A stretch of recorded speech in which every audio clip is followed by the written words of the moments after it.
Hey, welcome back to Who's Up, where we get into some stuff about um personal finance, health and wellness, sports.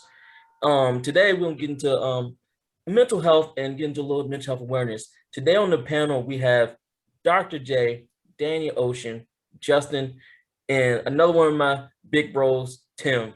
He's a mental health awareness advocate. So he's really likes to speak out and make people aware of mental health issues and the power or what how it can really affect your life and just being aware of good mental health. So Tim, give us a little bit about yourself and we'll get into this discussion. Cool. Hello, world. My name is Tim. Most have known me, the panel here, even homeboys. So basically, we all went back from the ODU days. Like I wanted to introduce myself. Basically, for the bachelor, I received my bachelor's in at ODU 2012, and received my master's at Liberty University 2017 in human services and counseling, health and wellness. Um, I would say approximately about 2 years I've been in the human service field up in the DMV area before I relocated back to my hometown. I was heavily involved in the community, back in, giving back to the youth, um, feeding the streets, dealing with the homelessness. My recently involved community was with Justin up in the DMV area. Um, Not sure if I can speak about the organization, but it's called Empower DC. But we was helping out, feeding the community in Ivy City, which is very helpful for me during the time being with me relocating. I'm glad to be part of this panel dealing with the mental health awareness. I'm glad to be aboard to talk about a little bit of my background, my experience when it comes to mental health.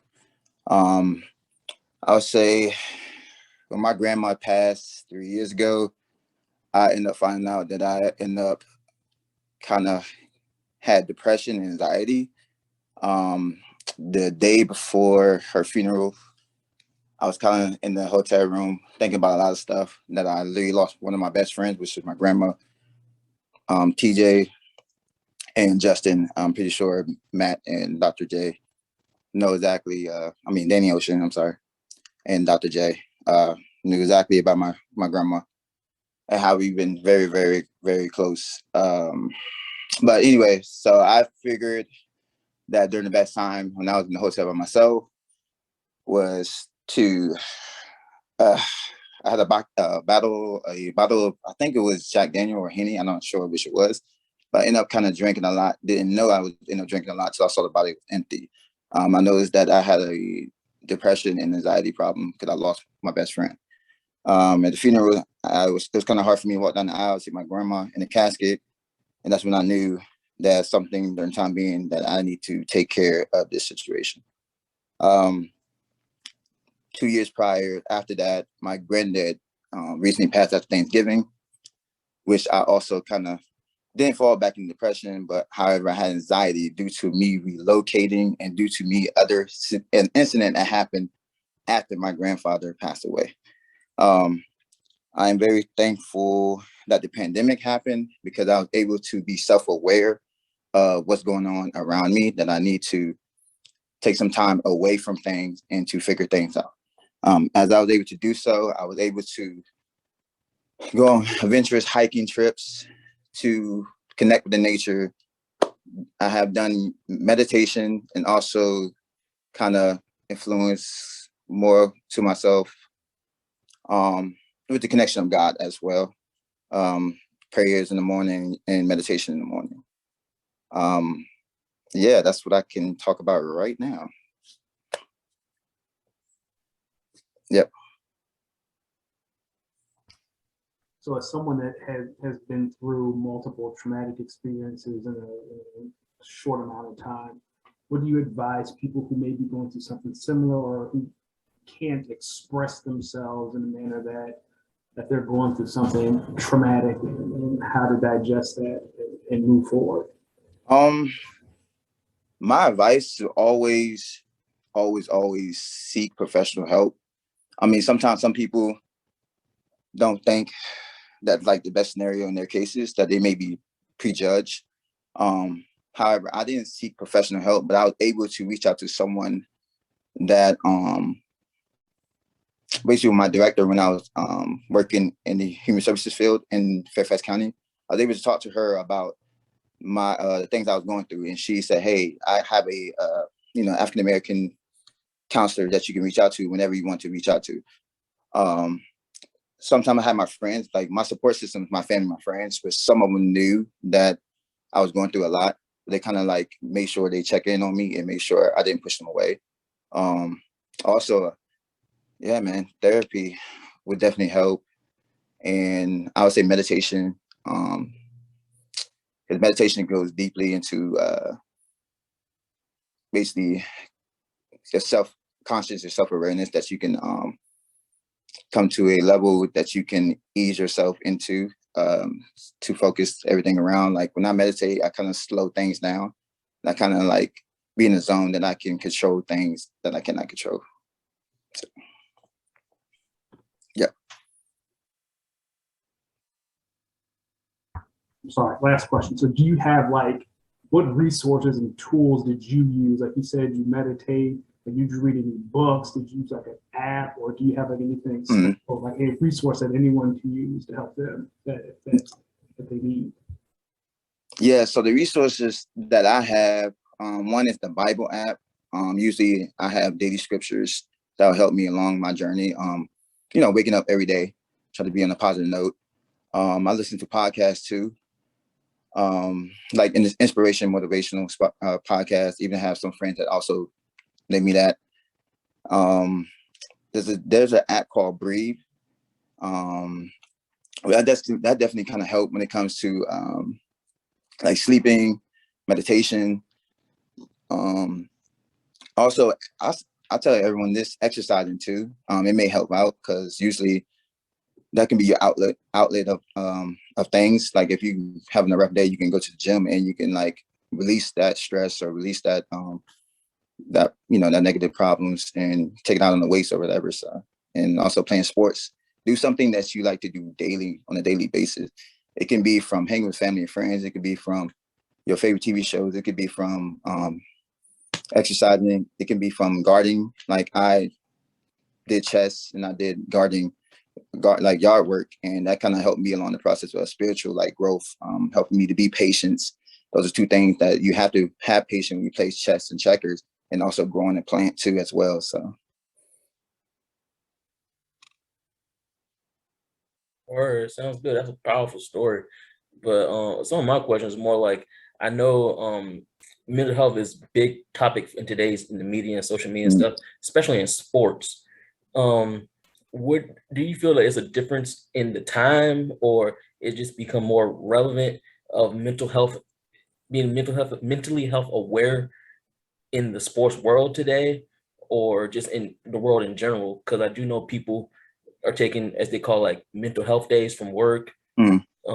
and stuff like that. Or people are, I'm not saying they're blaming different things on mental health because it's such a serious issue, but you see it becoming more of a crutch kind of. I don't want, God, that sounds so negative to say it's a crutch or an excuse, but you start to see it is more of a cause of some people not achieving what they thought they would or could. I wouldn't say that, like what you said, like a crutch or an excuse. You never know what someone's going through on a daily basis. Like somebody, you can walk past somebody, they can be like smiling, and inside they dealing with something that you don't know. Um, I would like to give an example for that when you say about sports. Like think about if you haven't seen it, go to Netflix series called Untold, Malice at the Palace. When Ron Artest, Metta World Peace, really known as Ron Artest, Metta World Peace specifically said he didn't know what he was dealing with until later on. He was that he had depression and anxiety, and that the teammates even said that hey, they used to have like a psychologist on site that he used to go see, but they never knew what he was dealing with. They thought he was just like, okay, he, something's going on. They was aware that all right, he's still a hell of a ball player, but he had other like personal issues he had to deal with. But they didn't know what he was dealing with at the time until like later on it revealed. So, like I said, like it's important time now, after especially the pandemic. is it's okay to take a mental health day, because you never know, like you may be dealing with some stuff that you need to take a day off. Because during the pandemic, everyone issues was kind of not the same, but it was different. What I mean by that, that you may have, like for instance, myself, that during the time the pandemic happened, I was dealing with so lot of relocating, the death of a loved one, losing something else. I don't want to speak in reference past the past, but losing something else as well, all in one. And then another person, for instance, can be battling depression, and anxiety for some dealing with something else. With it could be like sports players too. Like for instance, the pandemic happened, they couldn't do too much. They was in a bubble, and that could have raised a lot of self-awareness, because some players, they were dealing with other things that most players didn't know. It's kind of like, how can they seek out for help if they're in this little kind of bubble, which they have, like, a hotline or someone that they can speak to on a daily basis. So that's all I have to say about that question. It's just like, it's not an excuse, not an issue. You never know what you're dealing with. I got a question for everybody. So when people talk about mental health, and I want to say people, I specifically mean Black men, right? Because I know that a lot of Black men were raised to, oh, don't cry, internalize everything. Men really aren't supposed to be kind of complaining about stuff. So it's like, I feel like Black men specifically, like speaking for myself, it's like, I didn't really have somebody to always tell, like, oh, well, I'm hurting, and, well, I feel this type of way. And like, I know me personally, I don't know how to ask for help. You know what I mean? I'm like, all right, well, I got to figure it out. All right, well, and especially being a man, I'm like, it's my job to fix it. So if I can't fix it, who do I go to? And so I just feel like now in today's age, it's like, for men specifically, it's like, we're told that we got to be tough, we got to be strong, we got to be like mentally and physically tough, because we are the heads of households, whether we have a wife and a kid, or we're just kind of the head of our own, our own self. And if we're not mentally straight, how are we able to help somebody else? How are we able to kind of, do our daily functions as, as a man? So my question to y'all is, how you were raised? Were you raised where it was okay to be emotional? It was okay to not be mentally strong? Like, what, I guess I'll start with TJ. Hey man, like I tell y'all, suck it up, buttercup, and rub some dirt on it. Keep it moving. Is that how you feel like you were kind of taught to deal with, I guess, like emotional, like mental and physical issues? Like, it ain't that bad, put some dirt on it, fix. Kind of, sort of. I mean, I don't know. I'm not saying I was raised different, but like, I don't know. I'm not a real emotional person to start off with, so I'm kind of bad when asked about the emotional stuff. It take a whole lot for me to be emotional. You know what I'm saying? And then like, my parents always said, if I need to talk to them, they talk to them about anything. Like, we always had an open relationship to talk about anything. I talk to my dad every night, so it's not like I'm missing a support. You know what I'm saying? So, but emotionally, I've never, me, to me, I don't feel much. It takes a lot for me to feel something, to be honest. But I don't know. I'm not saying I'm from the old school, but like, the whole "suck it up, buttercup" has been one of my favorite sayings. Like, stuff happens. Is always, y'all have trials and tribulations, but good days gonna come. Just got to keep focus on it. And I know one thing that I read a long time ago, because I know a lot of people get like with depression, and like they've always told me, if you focus on your blessings, you'll never be depressed, because depression really focus on what you don't have or what you haven't accomplished, and the negativity. So if you try to focus more on the positive, like, I count my blessings every day, and I try to focus on what I do have and what I have achieved versus what I want to achieve or what I haven't gained yet. So that's my take on it. Then okay, actually, to go back to TJ, do you feel like, even with your take on that, like kind of like focus on your blessings and stuff like that, but daily life comes about, right? And like different emotions come through daily. So do you feel like that I guess, that mentality that you have, do you feel like that is something that is sustainable and you're going to be able to like continue to fight off whatever, whatever I mean, I feel happens? like, yes. I mean, like the other day, I had a bad day. The other day, I said I had a bad day. It was Friday the 13th. Feel like nothing was going right, but like I know a lot of y'all hit me up, but like, hey, you all right? You good? And like, yes, personally, I was fine. Like, yeah. I mean, was it a rough day? Yeah. I mean, Yeah. a lot of stuff went wrong. You know, cat car went wrong. Repairman was late. Still there forever. We had, base. You got like these little cat car DMVs in there for 3 hours. Like, what I'm saying? A lot of stuff went wrong, but like, was I still in good spirits and happy? Yeah, because I wasn't like, to me, I wasn't focused on really what was going bad.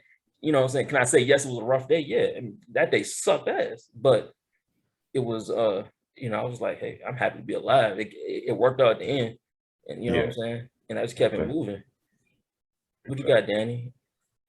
I mean, to your point, but at the same time, like there are levels to this, right? Like just because you have a bad day doesn't mean you're going to be depressed. Like in Tim's instance, like he experienced like a bunch of traumatic events in a short amount of time. Like, I understand, especially as Christians, that we're like our focus is supposed to be on God and stuff, but you can only Jesus something so much. Like at some point in time, you got to acknowledge it, right? Like you just can't be like, oh, so and so's dead, but God is still good. Like at some point, you have to acknowledge and digest those emotions. You just can't repress them and Jesus it away. Like you have to.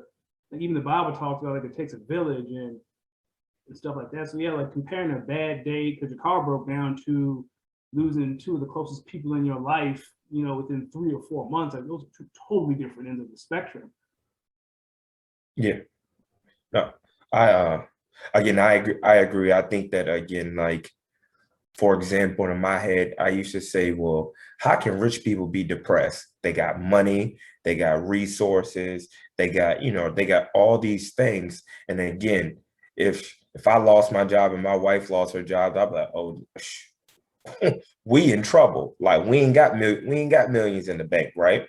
And so for an actor who lost their job at a particular movie, they can just go and get another job, right?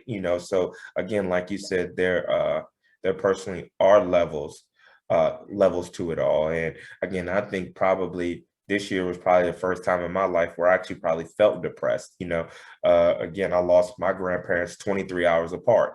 And it didn't truly hit me all, all at once, because I was still in a stage of shock. And I was like, all right, well, let me just kind of continue to keep myself busy. And then I realized, like, you'll busy yourself into the ground, right? And so by the time where, like, I just knew, me personally, I can't sit still. Like, I can't really watch TV for long periods of time. I just can't do that because my mind was always running. And I think the reason why I was doing that is because I was trying to overcompensate so I wouldn't give myself a chance to just sit down and kind of take in and like, oh, wow, both of my grandparents are gone.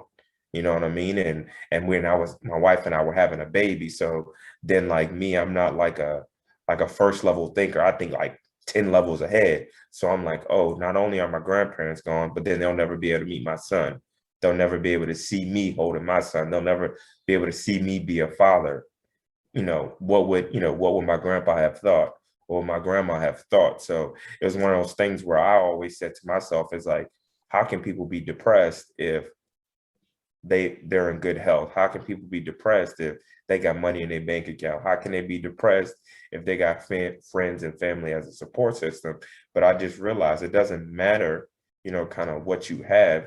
It just matters at what stage, what time, and what position you're in when all of those things hit you like a ton of bricks. So, but I guess Dr. J, we ain't going to you yet. What's up? As I was going to say, when you mentioned levels to it, you got individual events, even traumatic events that come together, which are rational things. And then we've got irrational things where it's like the chemical is wrong. It don't matter what's going on around in life. It can be complete 100% perfect. Physically down to the chemical in the brain is wrong. So we're wrong. So, we got to have a good separation of it. And you was asking, how we raised on it. I think that's what I was kind of raised on, is to have a good separation of, this is a temporary thing. Tough times don't last, but tough people do, compared to this is somebody that need a check, right? And then something else I got a good understanding was, and I guess I don't know if y'all might have group around people like this too, they were acting crazy on purpose to get a check because they need the financial security, so, or just general being lazy compared to, are you really depressed? Being depressed, all right, let's get some help. Being lazy, now you don't work, you don't eat, right? So having that clear when to draw the line, that was something that they tried to put into me when I was growing up. But I think that line's blurred now, especially with social media. So people get disrespected if you say, suck it up, buttercup, sometimes, but other people say, well, if I'm not gonna get a check, I'm not gonna get a full outlet, why am I bringing it up? But the question I had for you guys, if we take a mental health day, and maybe Tim, you can speak to this a little bit more in depth too, if you had some resources on it. Did they ever mention to you guys about the others, right? So say you the star of the show, you need to break. Now the void is left to be filled. Is there any type of guidance that you guys received on how to handle that part of the conflict, I guess, because life is gonna go on, and then the responsibility got to be put out to somebody else, how to have that conversation. Do you guys have any insight on that?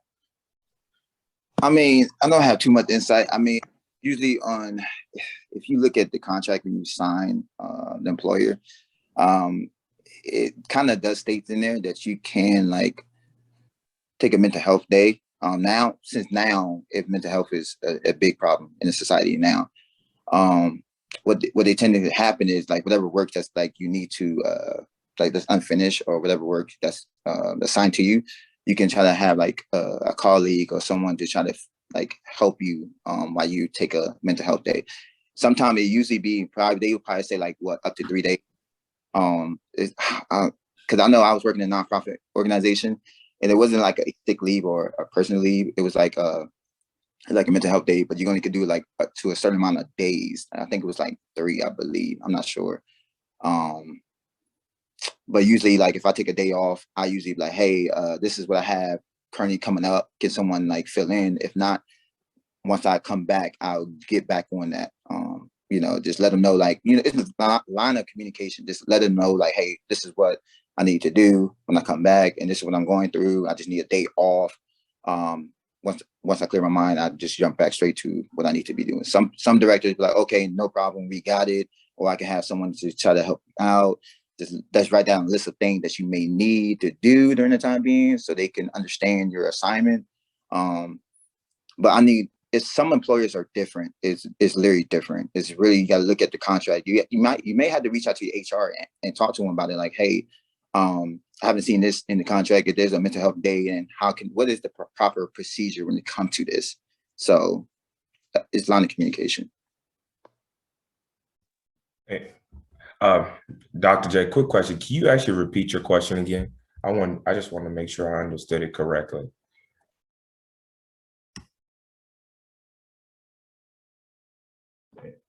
The conversation is usually on the person that's having the issue, right? But the community or the support system, they got to know how to help them out the best way, So, like, say if you're the person that's supposed to be dependent upon, and then you find the person that needed to step back. How's the rest of the team supposed to be able to handle that the best way? That's what I was trying to kind of get to. Okay, I think with that kind of thing is it depends on where you're at. Like, as far as like, for example, for you, right? If you needed a mental health day, right, and your other team member is your wife, right? So I feel like you got to go to your wife and tell her like, hey, this is what I need from you, right? Like, today I'm not going to be able to cut the grass and call the repair people. This is what I need from you. And I think that's one of my personal biggest problems is I don't know how to delegate, right? And so I assume when I take that mental health day off, shit ain't gonna get done. You know what I mean? It's on me. And so I think that something that I personally still need to work on is, how do I say, yo, TJ, this is what I need from you. Yo, Danny Ocean, Dr. J, Tim, this is what I need from you. I don't know, me personally, I don't know how to express to other people that I need help. And if I can tell y'all, oh yeah, I need help, but I can't pinpoint things that I would like specific people to do, because I feel like at the end of the day, it's still my job. It's still my job to get that task done.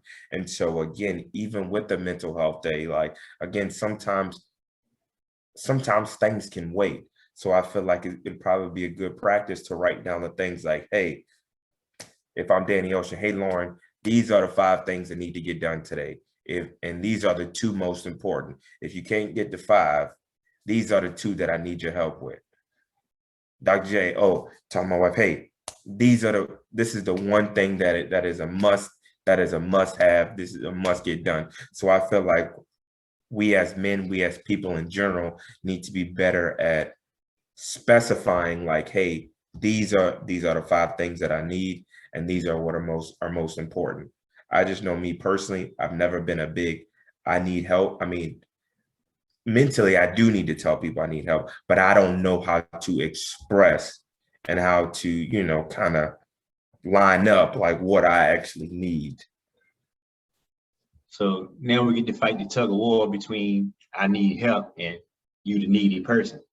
You the Correct. person's always complaining, always whining, always want something. Oh, these lines get blurry, don't they? Oh, they get blurry. Hey man, like I said, if it's not life or death, worry about yourself. Like, don't worry about how other people relate to those problems or nothing like that. That's just in my opinion. Like with the Olympics, remember the gymnast Simone Biles, when she had to take her mental health, because like if her mind ain't right, she's not gonna perform right. So she was thinking about the team and like, hey, if I mess this up, we could lose it. And the whole team was like, hey, we were depending on you to bring us home.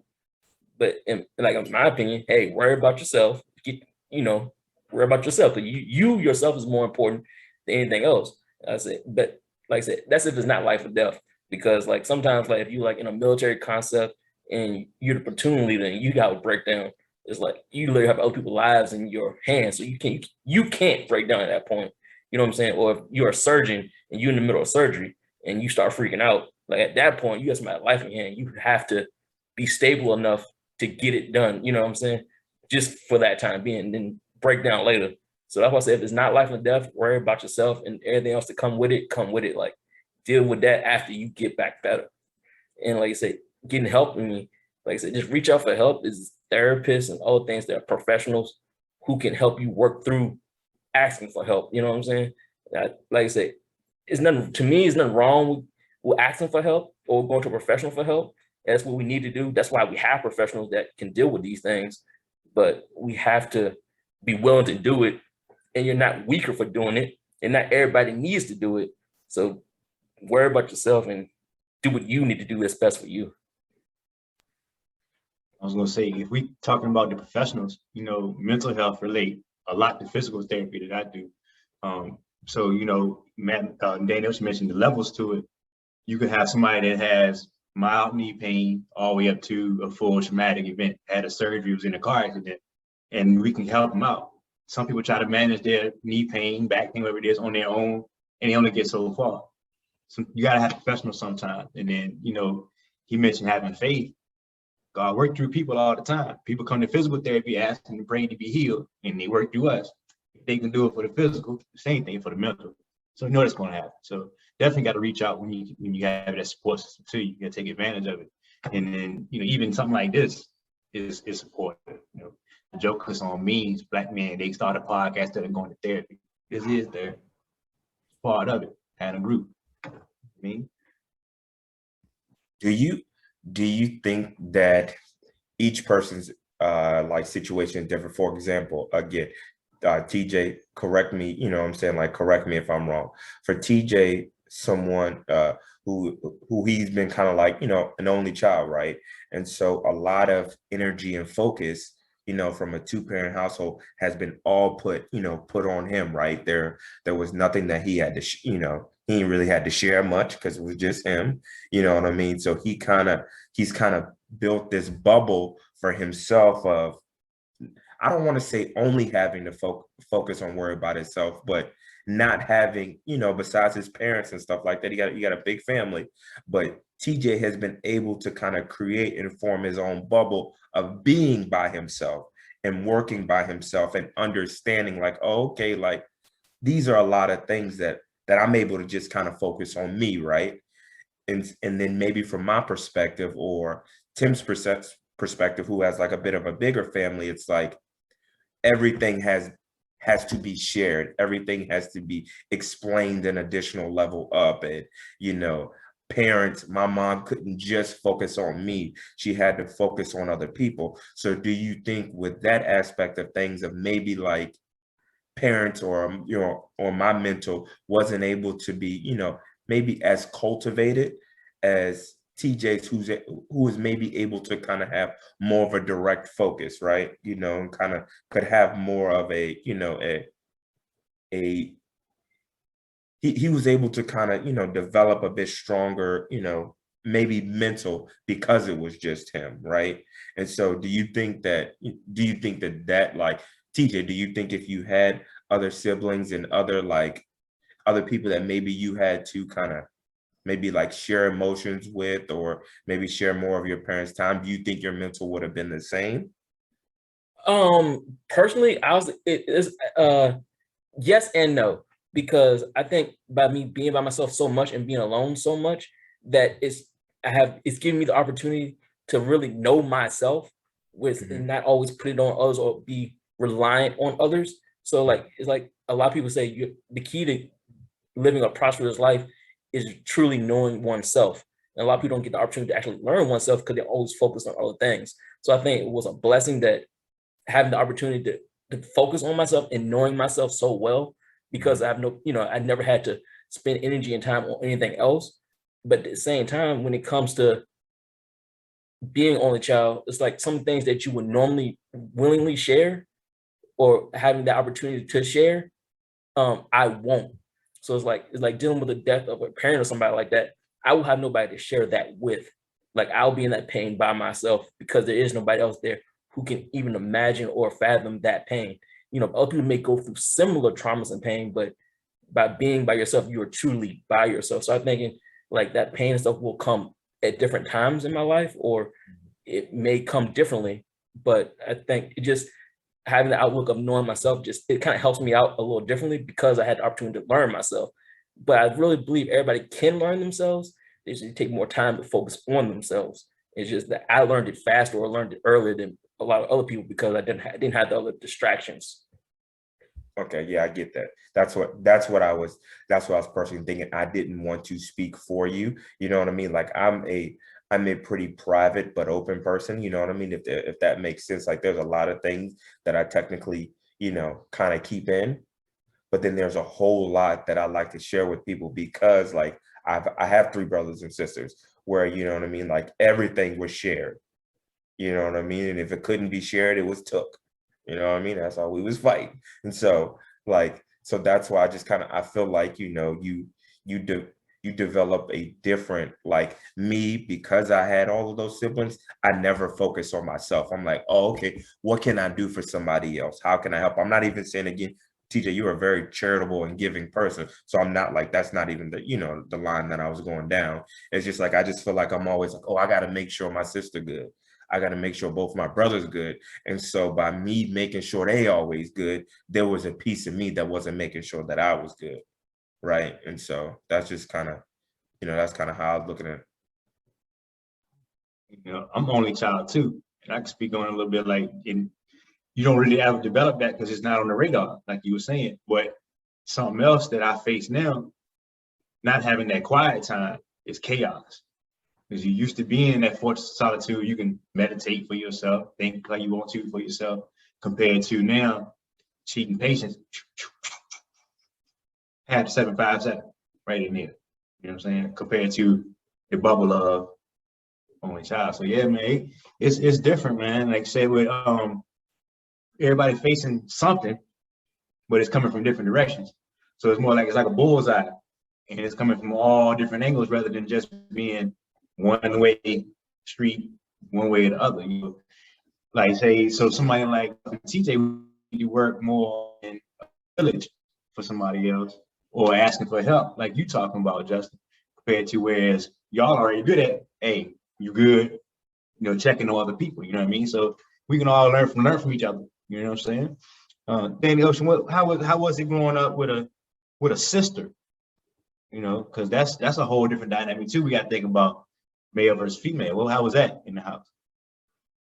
I mean, same experience as Justin, right? If you didn't share it, it got taken. And it was always making sure that your sibling. Well, I'm the youngest, so I was more so nurtured compared to, let's say, my older sister, because I'm the youngest, I was the baby. But in the same point, Justin, you're the older, so you're the middle. You're the oldest, okay. I'm the oldest. Okay, so it's two totally different sides of the spectrum. I'm the youngest, I was nurtured.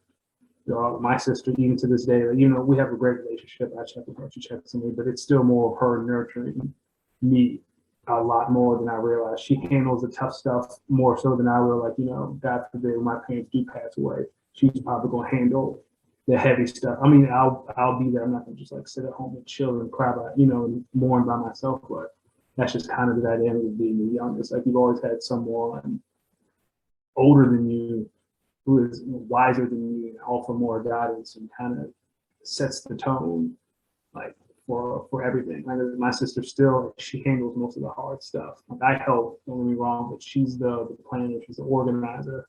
She is better at having tougher conversations than I am, which is something that I'm working on. Yeah, that's kind of how it is, like, being the youngest out of, I have two older sisters. So yeah, like, they kind of handle, the middle sister is, like, she's kind of like the leader of the pack. Were they bullies to you growing up? My older sister was more of a snitch than a bully. So my dad was married twice. I have an older sister who's like in her 40s. Like, we have a relationship, but it's not as close as my middle sister. We're 3 years apart, so we grew up together. Yeah, she wasn't a bully. She was more so of a snitch. Like, she would, I know one time she broke my dad's gold watch and framed me. Boy, oh boy, yeah, that's the kind of stuff she would do.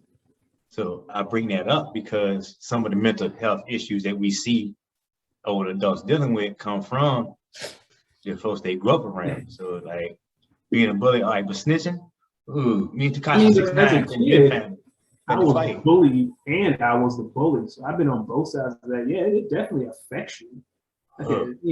Growing up, you learn a lot of stuff. Like, there's stuff I did in 4th grade that I would never do now because I learned my lesson. So it wasn't that bad, but not to say that bullying doesn't affect kids. I mean, more kids commit suicide because of bullying than probably anything else. So it's not anything to scoff at.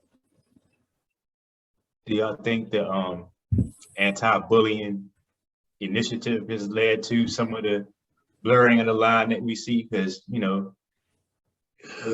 tough. We would.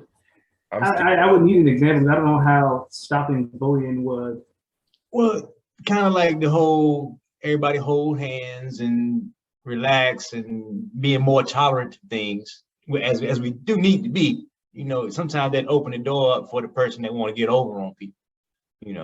So here's someone's going to get over regardless. It doesn't matter what the scenario is. Someone's going to find a loophole. So if you focus just on that, you're never going to go anywhere. You're just going to create more barriers than compared to opening doors.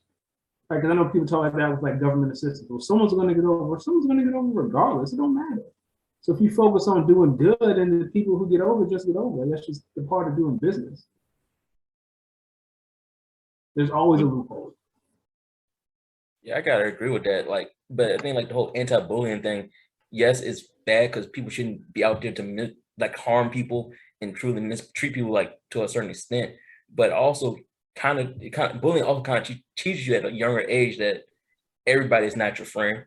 So I think that's an important lesson that you have to learn. Like, everybody's not good, and if you have that look on life that everybody's good, and which everybody should do the right thing and be good, but it's just not how the world is. I think that. Have we lost the value of negative reinforcement? You can learn that people aren't good without being bullied. You don't have to be personally bullied to learn that people aren't good. Yeah. No, well, I guess what I'm saying, like, it seems like people going from one extreme to the other. Take the mental health day because you need it. Cool. Turn to, oh, it's cloudy today, I ain't going outside. And now you got a whole slew worth of work pushed off of somebody else just because on a scale of 0 to 10, just put a number to it, it might be a 2. And you're gonna take your mental health and kind of hide behind some of this stuff. Yeah, that ain't that problem. If you keep focusing on the people trying to get over, then you're not gonna do any good. Like if Valid. if that keeps happening, then your supervisor needs to have a conversation with this person and see if they need to take a sabbatical. Like again, like you're focusing on the 3 people that might be taking advantage of the system instead of the 200 people that the system is helping. I follow you. I follow you. I just want to jump in, just like Matt was saying. Everyone always take advantage of something. Like he was saying earlier, like government assistant. You have someone that can abuse that power so much, it leads to a generational thing that their kid learn from their mistakes, and it becomes a pattern. Like, oh, my mom used to do that, so I know I'm gonna get this, or my dad used to do that, or I know I'm gonna get this.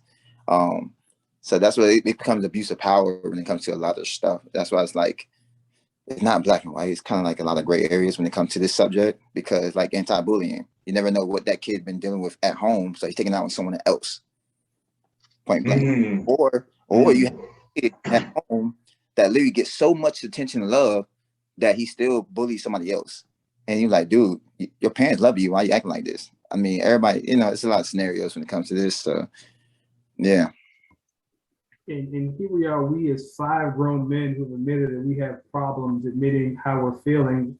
Like imagine with like an 8-year-old who has none of the tools. Like we have more tools, I hope, than an 8-year-old, especially so. So if we as 5 grown men are sitting here saying we have a hard time expressing, asking for help, how can we set a higher bar for a child, who's barely coordinated enough to dribble a basketball?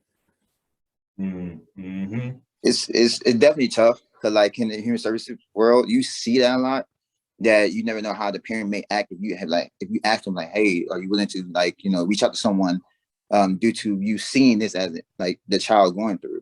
They'd be like, oh, why are you gonna call CPS the big word when it comes to that human services field? Because they think that you're gonna call child protective services, but their child gonna be taken away due to something that you observed. And then you become public enemy on their eyes. And then they talk bad about you until it. So it's kind of like, I know it's like walking on, shells, when you tiptoe on shells when it comes to a lot of stuff. But yeah, that's why I want to touch base on that part too as well. So can I say it to say, given all the things we just mentioned, that's why it's so special when you see somebody like Patrick Mahomes go win the Super Bowl and win the Super Bowl championship with all the weight of the world on him. Think about it now. You getting ready to be a meme if you lose. It's big as the dollars on the line. Racism going on. We know the COVID getting ready to hit. All this kind of stuff. So it's very, very rare. So we got to cherish the special moments. I mean, you really do. So I mean, Can you take us home? We're done. TJ, can you close out? Yep. And that note, it was great having conversations with y'all. Thanks you, Tim, for coming out here and sharing your knowledge and just giving us a good topic to talk about and express. If you want to follow us on Instagram, it is Who's Up _podcast. If you got any information for us, and you want to communicate with us, any questions, any other topics, any ideas, just email us at 1-800-who'sup@gmail.com. Thank y'all and have a great day. You bet.